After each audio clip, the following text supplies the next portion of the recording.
ভাই সকল, এই কোরআন দিয়ে রাসূলুল্লাহ সাল্লাল্লাহু আলাইহি ওয়াসাল্লাম রাষ্ট্র পরিচালনা করেছেন। খোলাফায়ে রাশিদিন রাষ্ট্র পরিচালনা করেছেন। বিশ্বনবীর ইন্তেকালের পরে খেলাফতের দায়িত্ব গ্রহণ করেছিলেন হযরত ওমর ফারুক ও হযরত আবু বকর সিদ্দিক রাদিয়াল্লাহু তাআলা এবং প্রধান বিচারপতির দায়িত্ব পালন করেছিলেন হযরত ওমর রাদিয়াল্লাহু তাআলা। এক বছর অতিবাহিত হয়েছে। এক বছর পর খলিফাতুল মুসলিমিন হযরত আবু বকরের কাছে আসলেন প্রধান বিচারপতি। আসার পরে বললেন, খলিফাতুল মুসলিমিন, একটি বছর হয়ে গেল আপনি আমাকে প্রধান বিচারপতি দায়িত্ব দিয়েছেন। এই এক বছরের ভিতরে একজন মানুষ আমার কাছে একটি বিচার নিয়েও আসে নাই। সুতরাং এই দায়িত্ব আমাকে কেন দিয়েছেন? এই দায়িত্ব তো পালন করার আমি কোনো মানে বুঝি না। হযরত আবু বকর বললেন, কারণটা কি? হযরত ওমর বললেন, যেই সমাজের মানুষেরা, যে দেশের মানুষেরা সৎ কাজের আদেশ করে আর সৎ কাজের আদেশ করে আর অসৎ কাজে নিষেধ করে, সেই দেশের মানুষের ভিতরে কোনো রকমের অন্যায় সংঘটিত হতে পারে না। যেহেতু আমার দেশের মানুষেরা সৎ কাজে আদেশ করে এবং অসৎ কাজে নিষেধ করে, সুতরাং এই দেশের ভিতরে একজন আর একজনের কল্যাণ কামনা করে, যার জন্য কেউ কারো ক্ষতি করতে না পারার কারণে এখন পর্যন্ত আমার কাছে কোনো বিচার আসে না। দিন হচ্ছে একে অপরের কল্যাণকামিতা, একে অপরের প্রতি ভালোবাসা, একে অপরের প্রতি সহানুভূতিশীলতা। সুতরাং এই দিন সমাজে আমরা যদি সুন্দরভাবে এই পৃথিবীতে বাঁচতে চাই, আমরা যদি সুন্দর একটি সমাজ নির্মাণ করতে পারি, তাহলে একে অপরের প্রতি আমাদের কোনো দোষারোপ থাকবে না, একে অপরের সাথে কোনো বাজাবাজা থাকবে না, কোনো হাঙ্গামা থাকবে না। সমাজে শান্তির বাতাস প্রবাহিত হতে হবে, বাতাস প্রবাহিত হবে শুধুমাত্র যেই কোরআন দিয়ে বিশ্বনবী একটি সুন্দর সমাজ প্রতিষ্ঠিত করেছিলেন, সেই সুন্দর সমাজ প্রতিষ্ঠা করার জন্য সেই কোরআন এখন আছে। কিন্তু এই কোরআনটা আমাদের একটু জায়গা মতো পৌঁছাইতে হবে। জায়গা মতো পৌঁছাইতে হবে মানে কি? জায়গা মতো পৌঁছানো মানে হলো, আমি মসজিদে আলোচনা করি, আলোচনার ভিতরে এরকম ভাবে বলি, প্রিয় ভাই সব, আমরা আজ থেকে মিথ্যা কথা বলবো না, মিথ্যা কথা থেকে আমরা দূরে থাকবো।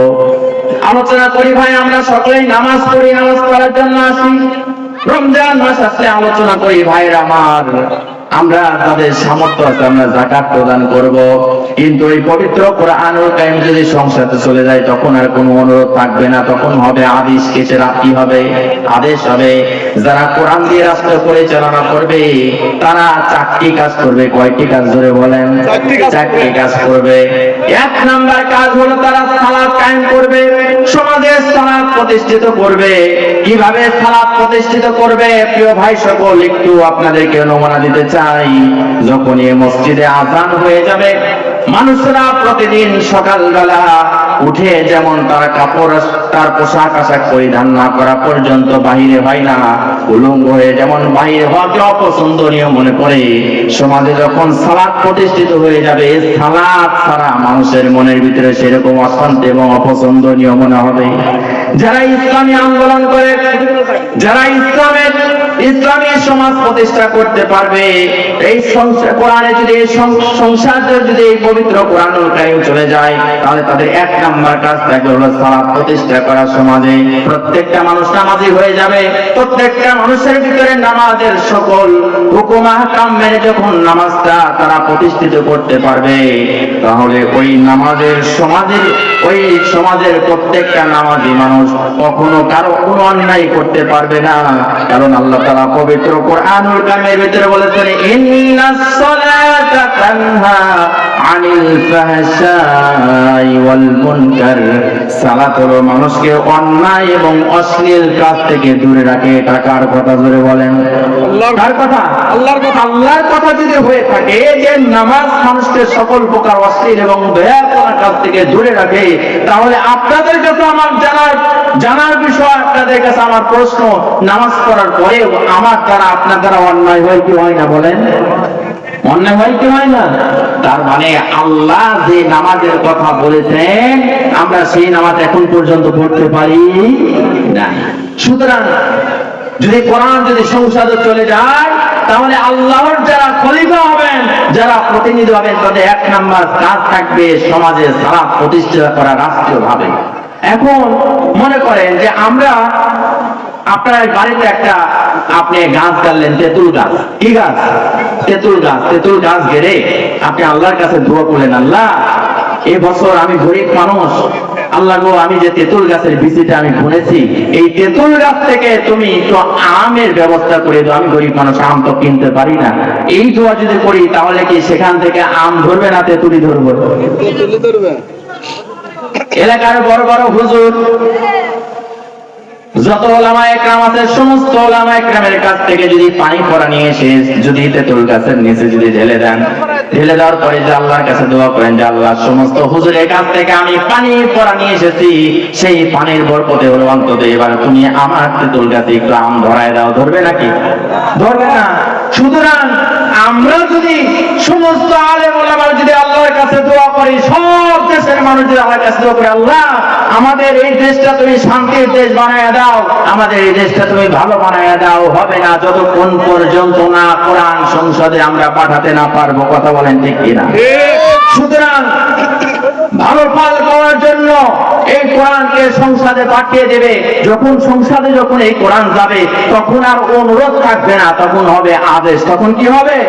আদেশ হবে। এই যে কয়েকদিন আগে আমি বাজারে গিয়েছি কিছু কেনার জন্য, বললাম যে ভাই একটা পলিথিন দেন। ওই পলিথিন দেওয়া নিষেধ। পলিথিন দেওয়া নিষেধাজ্ঞা ঘোষণা করছে কে?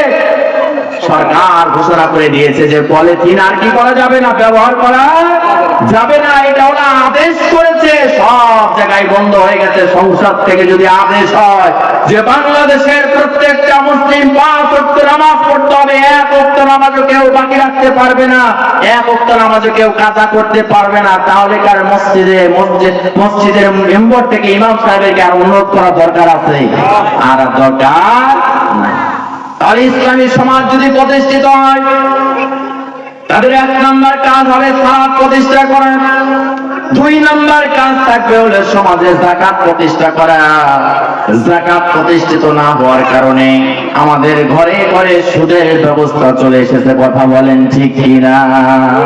যদি যাকাত যদি আমরা হিসাব করে ধনীরা যদি দিতাম, তাহলে কখনোই কোনোভাবে একজন গরিব বাধ্য হয়ে সুদ ভিত্তিক অর্থ ব্যবস্থার সাথে জড়িত হতো না। কথা বলেন ঠিক কিনা? এই যে আমরা ধনীরা যাকাত দেই না, যাকাত না দেওয়ার কারণে গরিব এবং অসহায় মানুষেরা বাধ্য হয়ে অর্থের প্রয়োজনে তারা সুদ ভিত্তিক অর্থ ব্যবস্থার সাথে সম্পৃক্ত হচ্ছে। আর যদি যাকাত যদি সমাজে প্রতিষ্ঠিত থাকে, তাহলে এই সম্পদের কারণে, এই যাকাত ভিত্তিক অর্থ ব্যবস্থা সম্পদে প্রতিষ্ঠিত হলে আমাদের সমাজের ধনীরা আরো ধনী হতে থাকবে আর গরিবরা স্বাবলম্বী হয়ে যাবে। কারণ কি জানেন? এই যাকাত শব্দের অর্থ হচ্ছে পবিত্র হওয়া। যাকাত শব্দের অর্থ কি? পবিত্র হওয়া, বৃদ্ধি পাওয়া। যাকাত দিলেন মানে আপনার সম্পদ পবিত্র হয়ে গেল। উদাহরণ দেওয়ার জন্য আমি মাঝে মাঝে বলি, এই যে ধান ক্ষেত, আমাদের চারপাশে ধান ক্ষেত আছে না? এই ধান ক্ষেতের ভিতরে ধান লাগানোর পরে কিছুদিন পরে দেখবেন আগাছা জন্মেছে, পুরা ক্ষেতটা যেন মনে হয় সবুজ হয়ে গেছে। আপনি কামড়া নেওয়ার পর কাজের লোক অথবা আপনি নিজে যখন ক্ষেতটা পরিষ্কার করে দিলেন, পরিষ্কার করে দিয়ে আপনি একটু ফাঁক থেকে দাঁড়ায় দেখবেন মনে হয় ধান ক্ষেত আগলা আগলা হয়ে গেছে। কথা বলেন ঠিক কিনা? কিন্তু আগলা আগলা হয় নাই। প্রিয় ভাইরা আমার, আপনারা এই ক্ষেতটা নিড়ানি দেওয়ার কারণে যদিও সাময়িকভাবে আগলা আগলা দেখা যাচ্ছে, কিন্তু এই নিড়ানি দেওয়ার কারণে ওই ক্ষেতের ফলন ভালো হবে। কথা বলেন ঠিক কিনা? যাকাতের অর্থ আপনার পকেট থেকে বের হয়ে যাওয়ার পরে মনে হবে যে আমার মনে হয় অর্থ কমে গেল, কিন্তু অর্থ কমে গেল না, বরঞ্চ আপনার আগাছা সম্পদ যা ছিল, অপবিত্র সম্পদ যা ছিল, এগুলো বাইর হয়ে আপনার সম্পদটা পবিত্র হয়ে গেল। এর ভিতরে বরকত দেবেন কে? এর ভিতরে বরকত দিবেন আল্লাহ। সমাজে যদি এরকম যাকাত প্রতিষ্ঠিত হয়ে যায়, তাহলে এদেশে আর গরিব মানুষ খুঁজে পাওয়া যাবে না। যাবে। আর যাকাত যদি না দেওয়া হয়, তাহলে মানুষেরা সুদ ভিত্তিক অর্থ ব্যবস্থার সাথে সম্পৃক্ত হয়ে যাবে। সুদ ভিত্তিক অর্থ ব্যবস্থার সাথে যখন সম্পৃক্ত হয়ে যাবে, তখন আপনাদের কাছে একটি কথা বলে যায়, সেটা হলো হযরত ওমর বলেছেন, যদি কোনো ব্যক্তি 1 লোকমা হারাম খাদ্য পেটের ভিতরে ঢুকায়, তাহলে 40 দিন পর্যন্ত তার কোনো বন্দিকে আল্লাহর দরবারে কবুল হবে না। এবার বলেন সুদের টাকা এটা হালাল না হারাম? কথা বলে। এই হারাম খাদ্য পেটের ভিতরে ঢুকাইলে আল্লাহর দরবারে কোনো ইবাদত বন্দেগী কবুল হবে না। 2 নাম্বার হলো আমরা যারা যাকাত দিচ্ছি না, কাল কঠিন কিয়ামতের ময়দানে এই যাকাতের অর্থটা একটা সাপে পরিণত করে দেওয়া হবে। সেই সাপের চোখের পরে 2টা কালো দাগ থাকবে। সেই সাপ যিনি সম্পদ আল্লাহর রাস্তায় দেন না, যাকাত পরিশোধ করেন না, তার গলার সাথে ঝুলিয়ে দেওয়া হবে। তার দুনিয়ার সম্পদে সাপ বানিয়ে তার গলার সাথে ঝুলিয়ে দেওয়া হবে। সাপটা অনর্গল ঠোকর পাড়তে থাকবে আর বলতে থাকবে, আনা মালুকা আনা কানজুকা, আমি তোমার সেই সম্পদ, আমি তোমার সেই মাল, দুনিয়াতে যেটা তুমি গরিবকে না দিয়ে তোমার কাছে গচ্ছিত করে রেখে দিয়েছিলে। সুতরাং যাকাত সমাজে প্রতিষ্ঠিত হলে যিনি যাকাত দেবেন তিনিও সম্পদশালী হবেন, গরিব এবং অসহায় মানুষরা তারাও স্বাবলম্বী হবে। যারা ইসলামে যারা সুন্দরভাবে কোরআন দিয়ে রাষ্ট্র পরিচালনা করবেন তাদের 2 নাম্বার কাজ হলো যাকাত আদায় করা এবং যারা প্রাপ্য যাকাতের তাদের কাছে পৌঁছে দেওয়া, এটা হলো তাদের 2 নাম্বার কাজ। 3 নাম্বার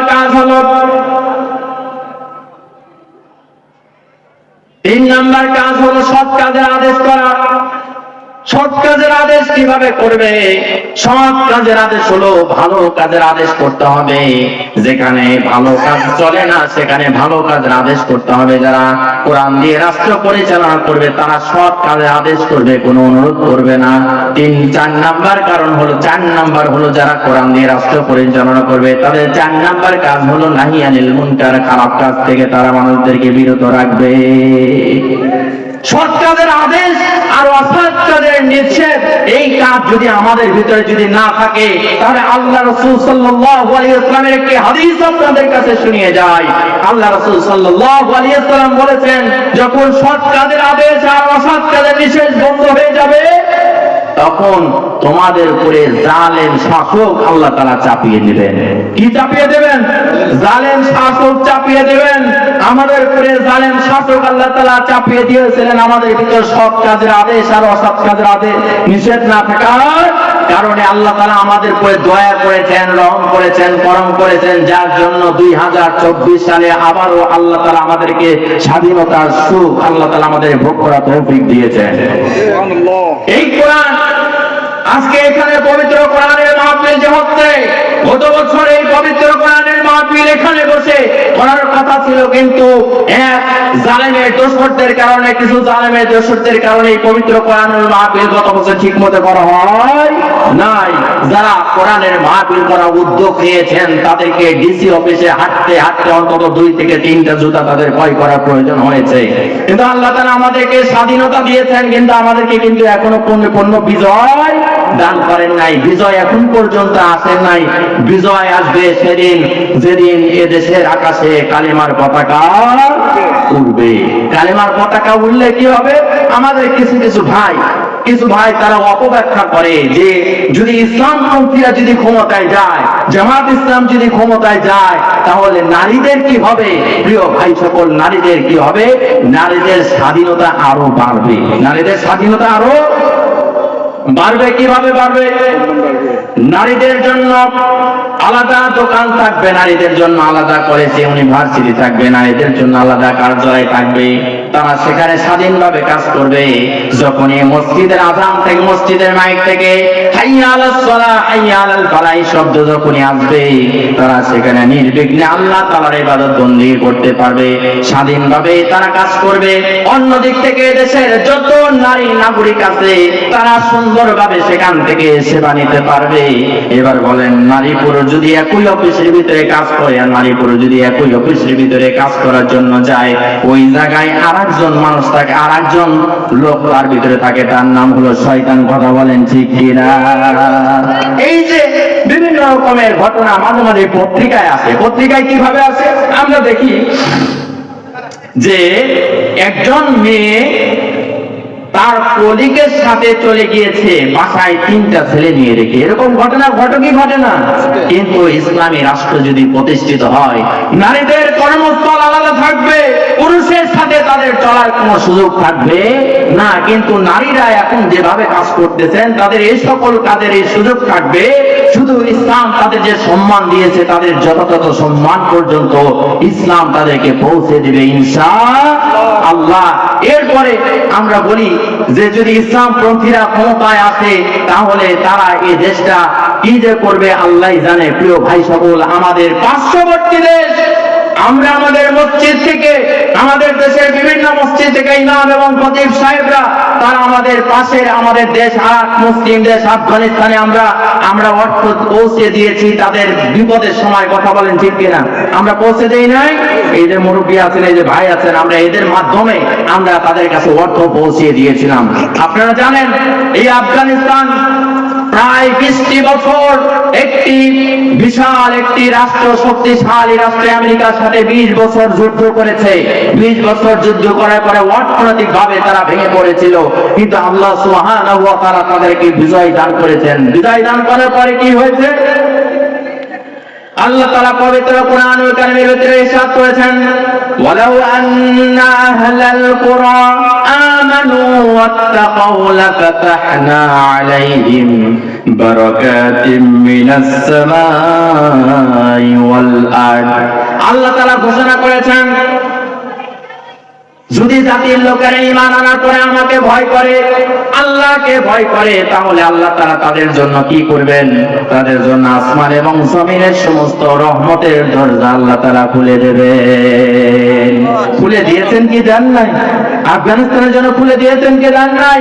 মাত্র অল্প কিছুদিনের ব্যবধানে, এই মাত্র কয়েকদিন আগে দেখলাম যে আফগানিস্তানের মুদ্রা ডলারকেও ছাড়িয়ে গিয়েছে। আল্লাহ তাআলা বরকত দিয়ে তাদেরকে ভরপুর করে দিয়েছেন।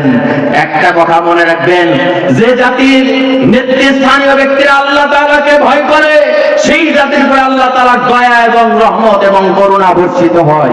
আমেরিকা থেকে এসেছিলেন একজন নারী সাংবাদিক। আসার পরে তিনি এদেশ থেকে ফিরে গিয়ে বন্দী হয়েছিলেন। বন্দী হওয়ার পরে এদেশ থেকে ফিরে গিয়ে তিনি বলছেন যে আমাকে আফগানিস্তানের সৈন্যরা বন্দী করেছিল। বন্দী করার পরে ওই দেশের বড় বড় সাংবাদিকরা তাকে এসে বেষ্টনী করে ধরেছে, ভাই বোন তোমাকে ওখানে নিয়ে যাওয়ার পরে তারা কতবার ধর্ষণ করেছে।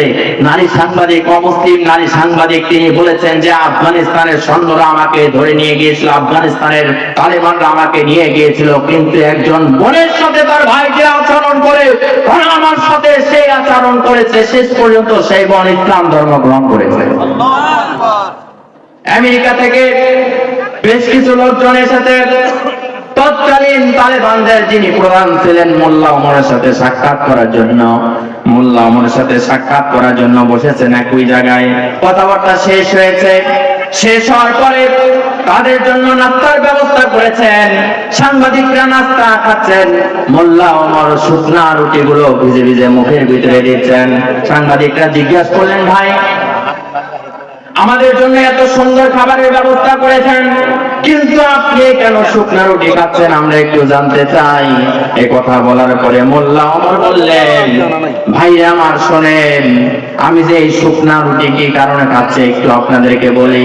আপনারা হয়তো জানেন এদেশে হাজার হাজার তালেবান বন জঙ্গলের ভিতরে বসে বসে তারা এই যুদ্ধের পরিকল্পনা করছে। বন জঙ্গলের ভিতরে বসে তারা এই শুকনা রুটিকে যুদ্ধ করে যাচ্ছে, আর আমি তাদের নেতৃত্ব দিচ্ছি। আমি যদি এখানে বসে বসে ভালো খাবার খাই, তাহলে কাল কঠিন কিয়ামতের ময়দানে আল্লাহর কাছে আমাকে জবাবদিহি করতে হবে। নেতার ঈমান, নেতার ইখলাস এবং নেতার ভিতরে তাকওয়া আল্লাহর ভয় আছে, যার জন্য তাদের অধীনস্থদের ভিতরে আল্লাহ তাআলার ভয় এবং তাকওয়া আল্লাহ তাআলা দিয়ে দিয়েছেন। এই তাকওয়া আর ঈমানের কারণে আল্লাহ সুবহানাহু ওয়া তাআলা আফগানিস্তানের উপরে যে রহম এবং দয়া এবং করুণা করেছেন, আমরা এখন আমাদের সময় এসেছে আমাদের বাংলাদেশকে একটি সুন্দর সমাজ নির্মাণের জন্য। এই সমাজকে যদি আমরা কাজে লাগাতে পারি, তাহলে প্রিয় ভাই সকল, হয়তো আমাদের ভাগ্য খুলে যাবে। কেউ খেয়ে থাকবে আর কেউ না খেয়ে থাকবে, এমনটি হবে না। আমাদের দেশে এরকম একটি সময় এসেছিল যে মাত্র 4-5 জন পার্টি নেতা, প্রত্যেকটা এলাকায় 4-5 জন পার্টি নেতা। কয়জন পার্টি নেতা? 4-5 জন পার্টি নেতা। আমরা জানি যেই দলটা ছিল এই দলের মানুষ ছিল প্রত্যেক গ্রামে 3 জন করে। আমি আমার গ্রামের কথা আমি বলি যে আমার গ্রামে এদের সদস্য ছিল 3 জন। একজন হলো ওয়ার্ড সভাপতি, আর একজন হলো ওয়ার্ড সেক্রেটারি, আর একজন অথবা 2 জন তার কর্মী। এছাড়া আর তাদের কোনো কি নাই, মানুষ নাই। প্রিয় ভাই সকল, আল্লাহ সুবহানাহু ওয়া তাআলা তাদেরকে গজব দিয়ে বিদায় করেছেন। আবু জাহেল, উতবা, সাইবা সহ হামান কামানকে যেভাবে আল্লাহ তাআলা বিদায় করেছেন, তাদেরকেও ঠিক সেইভাবে বিদায় করেছেন। এবার আপনাদেরকে এখান থেকে আমাদেরকে অনেক কিছু শিক্ষা নিতে হবে। আগামীতে যারা রাষ্ট্র পরিচালনা করবেন তাদেরকে খেয়াল রাখতে হবে, রাস্তা পিচ্ছিল হয়ে যদি অন্যদিকে চলে যান, যদি আবারও সেই পূর্বের মতো যদি কিছু করার চেষ্টা করেন, তাহলে কিন্তু 24-এ যেরকম বিপ্লব হয়েছে সেই রকম বিপ্লবের মাধ্যমে কিন্তু আবারও তাদেরকেও বিদায় নিতে হবে। কথা বলেন ঠিক কিনা? এবার আমরা আজকের এই পবিত্র কোরআনুল কারীমের মাহফিল থেকে আমরা ওয়াদা করতে চাই যে আমরা একবার জন্য হলে ওই কোরআনকে আমরা সংসদে পাঠাবো।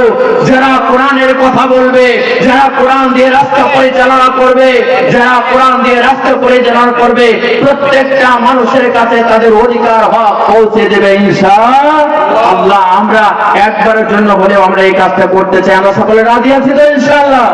নারায়ে তাকবীর, নারায়ে তাকবীর।